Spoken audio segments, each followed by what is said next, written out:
Halo sob, ketemu lagi sama gue Helmi, pastinya masih di Telset.id. Dan seperti yang bisa lo lihat, di depan gue udah ada box Galaxy A32. Tapi bukan unboxing, karena kita bakal nge-review langsung smartphone Galaxy A32 yang baru aja tiba di Indonesia. Nah, seperti apa aja nih kelebihan dan kekurangan yang dimiliki oleh Samsung Galaxy A32 yang pastinya udah kita coba.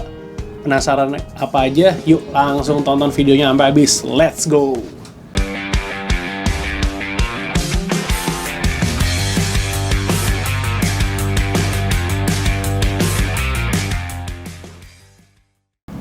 Oke, jadi sebelum ke pembahasan, gue bakal nge-refresh sedikit nih mengenai smartphone ini. Jadi Samsung itu meluncurkan 3 smartphone dari Galaxy A series, yaitu Galaxy A32, nah yang ini nih, terus ada Galaxy A52 dan Galaxy A72.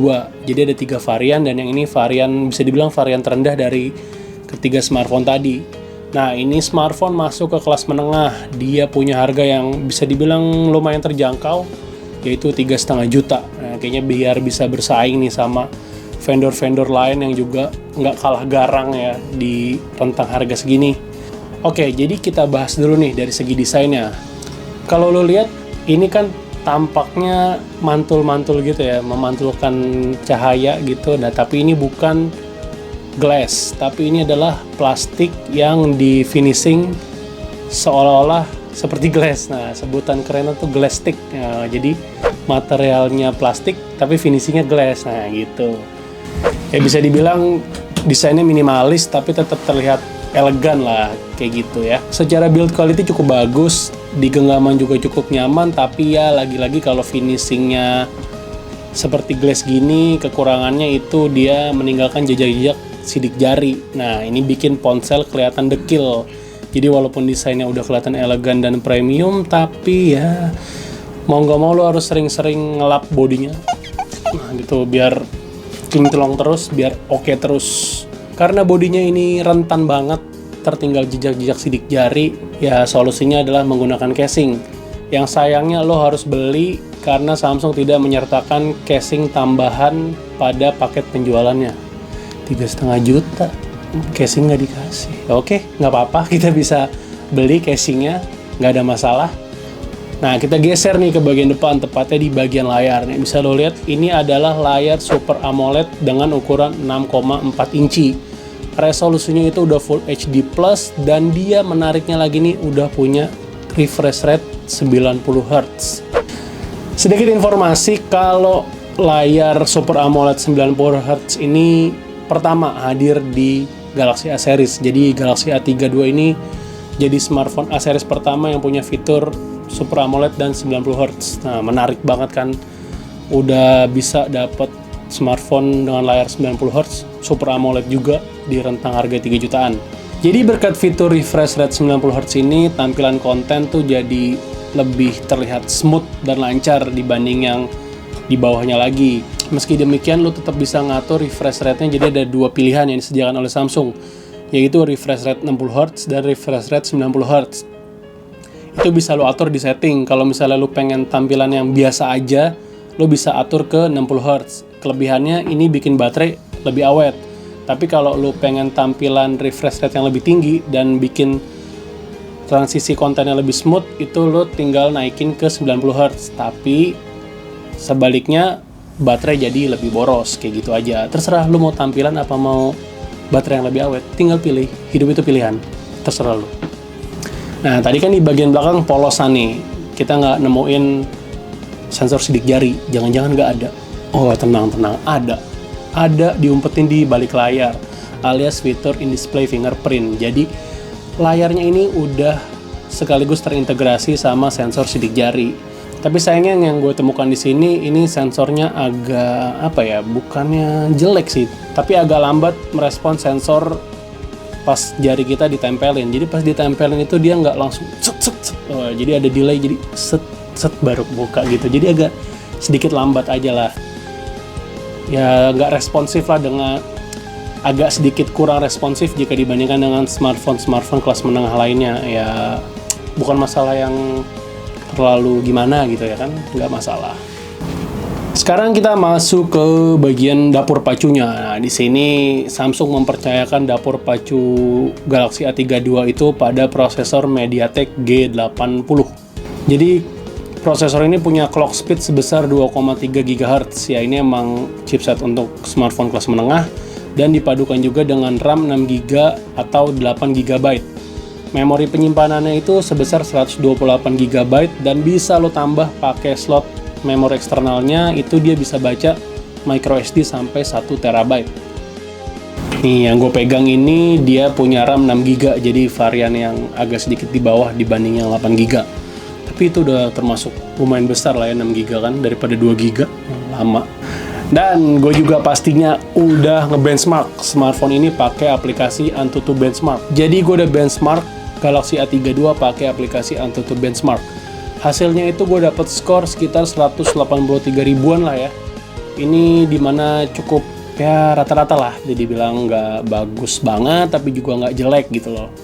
Tapi benchmark kan hanya sebuah angka ya, yang penting pengalaman penggunaannya gitu. Selama gue menggunakan smartphone ini untuk kayak misalnya chatting, dengerin Spotify, nonton YouTube, buka-buka browser, itu lancar aja sih sebenarnya, nggak ada masalah. Tapi masalah baru kerasa pas multitasking nih ya. Jadi pas gue beralih atau berpindah aplikasi satu sama lainnya, bahasa kerennya multitasking, ini agak terasa performanya tuh agak turun. Jadi kayak agak ada lag pas lo transisi dari satu aplikasi ke satu aplikasi lainnya. Misalnya kayak lo lagi dengerin Spotify terus lo buka chat, nah itu kan lo berpindah dari satu aplikasi ke aplikasi lain. Nah di situ terjadi bisa dibilang delay jadi performanya agak turun. Ya ini kurang. Nah yang kayak gini nih sedikit banyak agak ngeganggu sih kalau menurut gue. Juga pas scrolling itu terasa delaynya terasa, apalagi pas nurunin notifikasi bar aja itu terasa delaynya. Jadi ya seperti gue bilang tadi, ada penurunan performa yang bikin penggunaannya agak sedikit kurang nyaman gitu aja sih dari segi performanya. Sebenarnya kondisi ini patut disayangkan ya, karena layarnya itu kan udah oke banget, udah Super AMOLED, refresh rate-nya 90Hz, harusnya nampilin konten dengan lancar, tapi nggak diimbangin sama performanya tadi. Performanya delay pas multitasking, jadi ganggu dari transisi satu aplikasi ke aplikasi lainnya. Itu delay itu yang bikin kayak aduh refresh rate-nya kayak sia-sia nih, karena prosesor atau performanya itu nggak bisa ngimbangin gitu. Itu sih yang jadi sedikit concern di Galaxy A32 nih yang gue temukan. Pastinya nggak cuma chatting, buka browser, dan dengerin Spotify, tonton YouTube. Kita juga udah nyoba Galaxy A32 ini untuk main game. Nah, jadi di sini kita main game Call of Duty Mobile. Nah, pas kita pantau untuk munculin refresh rate-nya, ini terlihat kalau refresh rate-nya itu tetap bertahan 90Hz di home screen atau di menu aplikasi. Nah, begitu masuk ke Call of Duty Mobile, ini dia refresh rate-nya turun jadi 60Hz aja. Jadi ini bukan karena layarnya yang nggak support atau gimana ya, ini bohong nih kata 90Hz, tapi ternyata pas dimainin Call of Duty Mobile cuma 60Hz. Nah, jadi nggak gitu. Gue jelasin sedikit nih. Jadi ini terjadi karena dari gamenya mungkin itu belum support 90Hz, jadi dia masih dibatasi di 60Hz. Makanya pas dicek pakai refresh rate tadi munculnya cuma 60Hz aja. Misalnya nanti lo coba mainin game yang udah support fitur refresh rate 90Hz, itu baru potensi layar 90Hz ini dikeluarkan secara maksimal ya. Jadi gamenya juga harus support. Jadi nggak cuma layarnya aja yang harus support, gamenya juga harus support fitur 90Hz tadi gitu. Ngomong-ngomong soal gameplaynya, ini bisa dimainin dengan lancar. Jadi nggak cuma Call of Duty Mobile, gue juga nyoba Mobile Legends sama PUBG Mobile. Semuanya sih bisa dimainin dengan lancar, tapi terbatas di 30 frame per second. Itu kita bisa mainin di settingan grafik standar sampai menengah. Jadi dia belum bisa main sampai yang high atau ultra, jadi masih terbatas untuk menengah, tapi pengalamannya tetap dapet, tetap enak, nggak ada kendala. Apalagi yang setting standar sih harusnya udah oke banget, dan juga medium juga kita nggak punya problem lah dengan itu, tetap lancar aja ya. Cuman tadi karena game yang nggak support 90Hz, makanya layarnya juga tetap manteng aja di 60Hz gitu. Selanjutnya, keunggulan lain dari Galaxy A32 ini adalah sumber daya baterainya yang punya kapasitas cukup besar. Galaxy A32 ini punya baterai 5000 mAh. Nah, ini udah kayak rata-rata ya, smartphone saat ini tuh udah 5000 mAh. Dan pastinya kita juga udah nyoba nih daya tahan baterai Galaxy A32. Kita coba untuk nonton video YouTube dari 100% sampai 0%. Nah, ini gue sendiri aja nggak kuat nih kalau nonton YouTube dari baterai 100% sampai 0%, gue nggak kuat, jujur aja. Kalau Galaxy A32 ini dia kuat, manteng terus, itu habis waktu sekitar 16 jam nonstop ya. Ini kita muter videonya nonstop, dia bisa muter 16 jam sampai mati handphonenya. Mati nggak rusak ya, bisa diisi lagi baterainya. Terus pas kita nyoba pakai aplikasi PCMark yang untuk uji daya tahan baterai ini, dia dapat screen on time dengan durasi sekitar 12 jam 53 menit. Ya hampir 13 jam lah ya. Terus pertanyaan selanjutnya, ngecasnya berapa lama? Nah, ini Samsung udah kasih teknologi pengisian daya fast charging 15 watt. Pas kita coba untuk isi daya dari 2% sampai 100% sampai penuh banget, itu butuh waktu sekitar 2,5 jam. Durasi ini bisa dibilang nggak terlalu lama, tapi juga nggak cepet ya, so-so lah untuk 2,5 jam di baterai dengan kapasitas 5000 mAh. Selanjutnya masuk ke bagian kamera. Di sini kita bisa lihat kalau Samsung ngasih 4 kamera di bagian belakang. Komposisinya ini terdiri dari kamera utama 64 megapiksel, terus ada kamera ultrawide 12 megapiksel, dan ada kamera makro 5 megapiksel, juga ada kamera deep sensor 5 megapiksel. Sementara untuk depannya itu ada kamera 20 megapiksel untuk selfie-selfie.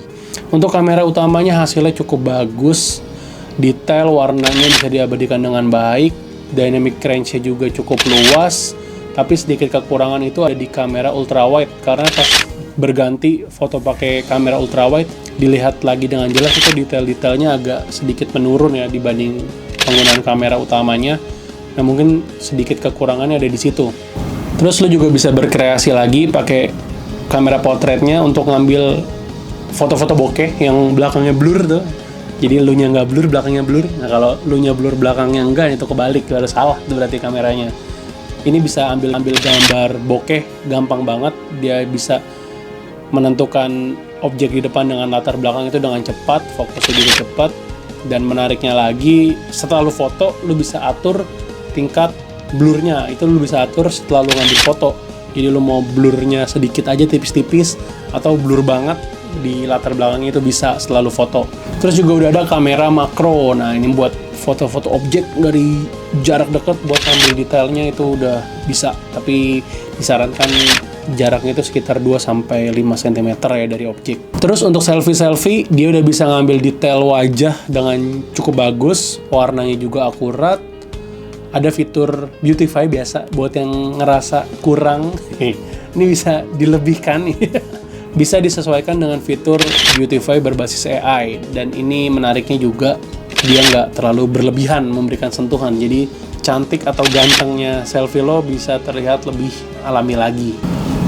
Overall, kesimpulannya ini smartphone yang cukup menarik dari Samsung untuk Galaxy A series-nya. Karena ya tadi gue bilang, dia udah punya Super AMOLED, layarnya refresh rate-nya 90Hz, desainnya juga bisa dibilang cukup elegan walaupun ini plastik, tapi finishingnya udah oke.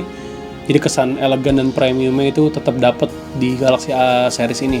Hasil kameranya juga cukup oke, walaupun ya tadi kekurangannya di segi performa. Yang gue bilang tadi di multitaskingnya itu agak-agak kurang maksimal aja sih, bukannya jelek tapi agak kurang maksimal, karena ya itu tadi patut disayangkan aja karena refresh rate-nya udah tinggi tapi nggak kebantu sama performa dari smartphone-nya. Jadi bikin yang bisa dibilang agak-agak laggy ya, agak-agak nge-lag gitu. Mungkin ini bisa diperbaiki dengan update software mungkin sama Samsung, jadi performa si Galaxy A32 ini bakal lebih optimal lagi. Karena kan mungkin ada pengguna yang pengen ngerasain gimana sih pengalaman menggunakan layar 90Hz. Nah, ini ada smartphone yang lumayan terjangkau untuk ngerasain pengalaman itu, tapi ya tadi performanya ternyata nggak ngimbangin, jadi kan agak sayang gitu loh, mengurangi pengalaman pengguna. Gue hampir lupa ini udah ada NFC-nya, jadi kelebihan lain di Samsung Galaxy A32 udah bisa isi saldo-saldo e-money atau transaksi cashless lebih mudah nih. So itu dia pengalaman gue selama menggunakan Galaxy A32. Semoga bisa memberikan sedikit banyak gambaran kepada lo yang tertarik untuk membeli smartphone ini, ya karena emang cukup menarik ya di Galaxy A32 ini. Dan juga kekurangan-kekurangan yang kami temukan ini bisa jadi masukan buat Samsung untuk ya memperbaiki atau memberikan yang lebih baik lagi kepada konsumen di Indonesia. Sekian dulu video kita kali ini. Kalau lo ada pertanyaan mengenai Samsung Galaxy A32, langsung aja drop di kolom komentar. Juga yang punya saran-saran bisa langsung kasih kita di kolom komentar.